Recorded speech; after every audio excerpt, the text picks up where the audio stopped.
Dostlar salam. Videoların birində paylaşmışdım ki, köpünüz varsa mütləq həkimə müraciət edib, köpün səbəbini tapıb və yalnız bundan sonra düzgün müalicə haqqında danışmaq olar. Çünki köpün səbəbləri çoxdur. Araşdırsanız digər videolarımda var bu barədə, çox danışmışam. Bəs niyə bu videonu yazdım?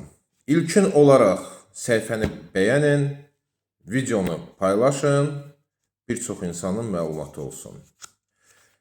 Nəticədə nəyi gördük? Həmin videoya bir neçə min insan baxdı. Lakin əvvəlki kimi hamı WhatsAppda, telefonda, sosial şəbəkədə bir dərman axtardı ki, köpü aradan qalxızsın. Çoxlu insanlar yazır ki, hələ indiyəcən yazırlar ki, doktor köpüm var, bir dərman yaz, köpüm geçsin. Lakin bu düzgün deyil. Heç olmazsa əgər siz həkimə gəlmirsinizsə, sizə bir variant təklif edəcəm. Sadə, çörəyi tərgizirik, xüsusən də ağ çörəyi. Ümumiyyətlə tərgizsəniz yaxşı olar.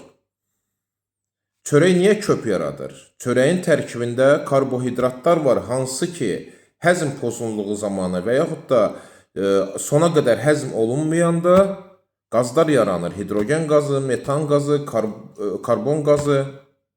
Xüsusən də normadan artıq yedikdə və yaxud da kimdəsə həssas bağırsaqdır, kimdəsə qıcıqlanmış bağırsaq sindromudur. Həmin bu insanlarda mütləq köp yaranacaq. İnanın, nə qədər insana məsləhət gördüm ki, çörəyi tərgizsin və dərhal köp aradan qalxdı. Çünki bundan başqa çörəyin tərkibində xüsusən də təzə isti çörək var. Təndirdən çıxmış bu dəqiqəyə, mağazadan alırıq, isti qaynar çörək ləzzət eləyir. Həmin çörəyin tərkibində maya var, yəni droş. O da həmçin gətirib bağırsaqda qazın yaranmağına və köpə gətirib çıxardır. Amma, lakin unutmayın ki, dostlar, bu müalicə deyil. Əvvəl dediyim kimi, mütləq səbəbini axtarıb tapmaq lazımdır. Çünki səbəbi mədə-altı vəzi problemi olar, öd durğunluğu, öd qatılaşması problemi olar, qastrit, eroziya, xora, bu problemlərin çoxsunda köp, demək olar ki, hamısında köp olacaq.